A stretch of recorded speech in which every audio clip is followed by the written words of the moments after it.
Chat GPT seems to have everyone spooked. Everywhere I go, people are scared that it or its AI siblings are going to take their jobs, take over the world, or make them fall in love with it.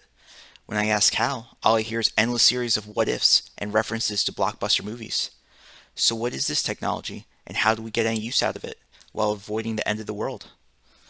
Artificial intelligence, or AI, is an emerging technological revolution. Many tasks which have been seen to be impossible to automate are being done by AI better than humans. The scope of this is so massive that even artists and writers have been startled by how much AI can replicate their craft. These developments have provoked a debate of whether or not AI has the first sparks of true intelligence, and if it is dangerous. This has really been kicked off by the release of ChatGPT 3, but is mostly speculation on what future AI developments will look like. The AIs are able to accomplish this through pattern recognition, where they are trained off of large datasets to detect patterns and act accordingly. This isn't a new development. It's a technology that has been around for decades called neural networks. The major change is a massive increase in the scale of the data and computational power being utilized. The potential of this technology is astounding. The amount of valuable activities we can perform that involves tasks that can be replicated by AI is massive. For example, the development of antibiotics is a process of shifting through millions of variations of molecules to identify those that impact the body in a specific way. This is a type of task that can be handled by AI much easier than by humans. This usefulness of AI almost guarantees that this technology will soon become widespread. However, there are also detractors of AI, with justifiable fears of the technology. Naturally, there are concerns about AI taking jobs. But if this is like any of the previous technological revolutions, then we can expect people to get new jobs, and on average, to be better off. The more pressing concerns is whether or not the capacities of AI possesses unique ethical concerns or threats. There are ethical concerns of producing a sentient mind completely at the whims of its creators. If this was allowed, then it would be the equivalent of slavery. The capacities of AI could pose a threat to people in itself. Imagine a doctorate or a genius in their field, such as a genetic engineer or a programmer, who became a terrorist and decided to cause as much damage as possible. I imagine you would feel threatened. This is the type of risk many are ascribing to AI, that it could become destructive in ways that we are not prepared for. It's not guaranteed to be malicious by nature. It could be bad programming or someone's bad intentions, but it could be directed to cause harm. As magical as this technology of AI seems, it can be evaluated based off of evidence. It is governed by all the same natural laws in the universe as everything else. Just as any other entity, we can understand it and extrapolate its characteristics. The fact that this is a man-made creation just makes this easier. Lastly, for whatever point we don't understand about it, we can eventually understand it by studying it, collecting evidence on it, and developing theories on how it will behave in the future. It's possible to have an evidence-based approach to dealing with the developments in the capacity of AI. In contrast to evaluating AI based on evidence, is the precautionary principle. This takes the focus away from continued observation of evidence and instead focuses on preventing certain bad outcomes. In the particular case of AI, this would be the possibility of the bad outcome of AI destructive to human life. The main counter to this position is that it drops evidence as the standard, instead allowing emotions to act as the alternative. People are very afraid about AI. They're not acting based on probability from evidence, but the emotion of fear that the bad outcome invokes in them. These scenarios, in as much as they're not based on evidence, are based on emotion and so are not worth considering. There is merit in trying to identify the bad outcomes of AI and planning for them, but it is lost when there is no effort being put into trying to identify the probability of a bad outcome or changing it based on new evidence. Without taking new evidence into account, we are left with a series of fear-filled what-ifs that do not lead us anywhere. The argument for following the precautionary principle is simple.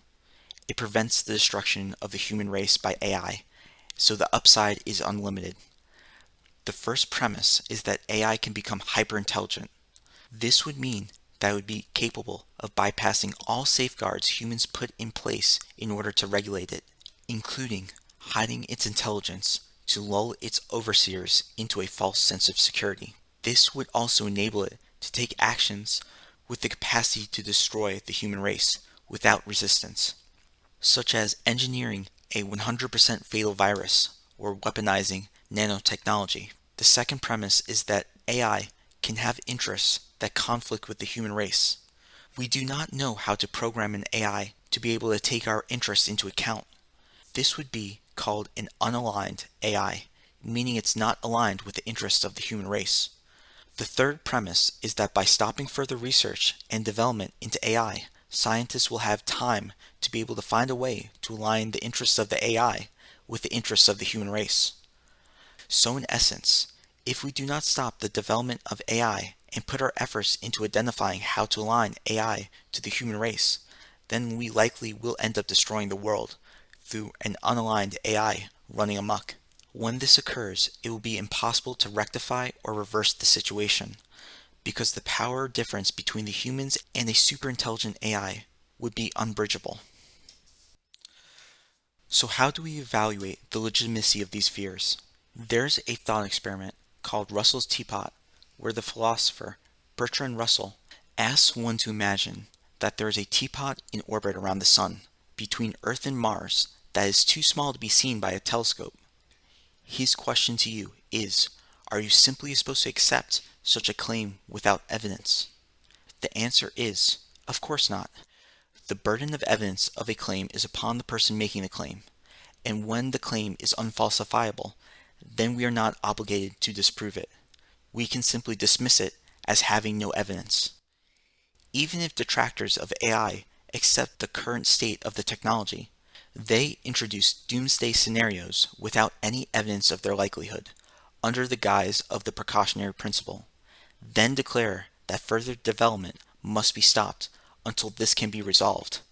Without any evidence of these scenarios, AI development should continue unmolested.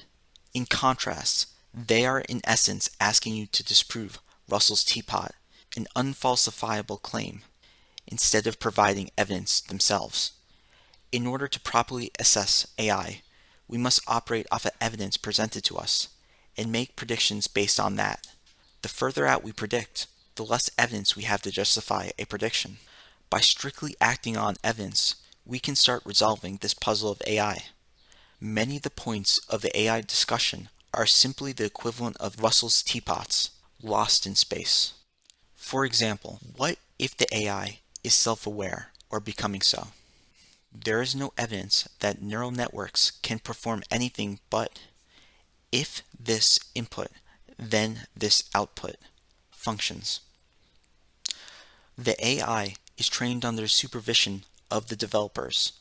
Once the training has ended, it is not building any new connections. It does not learn. It only reacts to inputs. The AI is reactive in nature. Regardless of how impressive its capacities are, this fundamentally will not change. This is not how consciousness works. So it is safe to say that it's not becoming even slightly sentient. Next, for example, what if the AI is just plain dumb? There has been no evidence of this either, as the developers could see inside the programming of AI for each progressive step in their development and have seen nothing that deviates from the reactive, if this input, then do this output nature of AI. So the possibility of AI playing dumb is zero. Finally, for example, what about the creation of a unaligned AI? Why can't we wait until we create an aligned AI? Well, we have no evidence at the moment whether either is a possibility with the technology of neural networks. There is no way we can program an AI so it can be ethically aligned to humanity, because current technology shows no prospect of creating a sentient mind. The AI is purely reactive, demonstrating no agency whatsoever. This is a problem with a solution with no evidence for either being possible.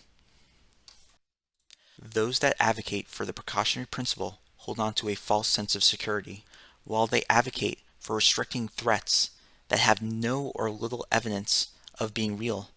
They are oblivious to the threats posed by the technology in the immediate present. They forget that humans can be unaligned intelligence as well. We can expect that this technology will be used by criminals and hostile governments in the near future. Regardless, once you drop the requirements of evidence for action, then you're operating on your emotions. A feeling of security will make you blind to real threats, if not underlined by evidence. This technology can have enormous benefits if free of the needless restrictions imposed by the precautionary principle. AI makes the possibility of technologies such as life extension or nanotechnology seem like legitimate possibilities rather than science fiction. AI is extremely good at finding patterns and going through data. This can dramatically accelerate the discovery, research, and development of new innovations. There is an incredible amount of value that can be gained through the implementation of this technology if left unrestricted. I advocate for the freedom of the market and the individual to experiment with this technology. AI should be treated just like any other technology, with innovation left as default, and only when the technology actively presents itself as a threat or causes damages, then the government can intervene and restrict the dangerous aspects of the technology. With millions of individuals making use of the technology and studying it, they will be able to build an understanding of what flaws it possesses and how to counter them. We can see an example of this already, as the next generation of students use ChatGPT to cheat on their homework, while, in response, their teachers are using AI to detect this cheating and punish it. The market is capable of resolving issues of dangerous technologies through insurance, competing corporations, and by public scrutiny. We have a robust environment to properly explore the uses of AI while mitigating its downsides. With this technology, as with all other technology, in order to take advantage of artificial intelligence, we must first make use of our own intelligence.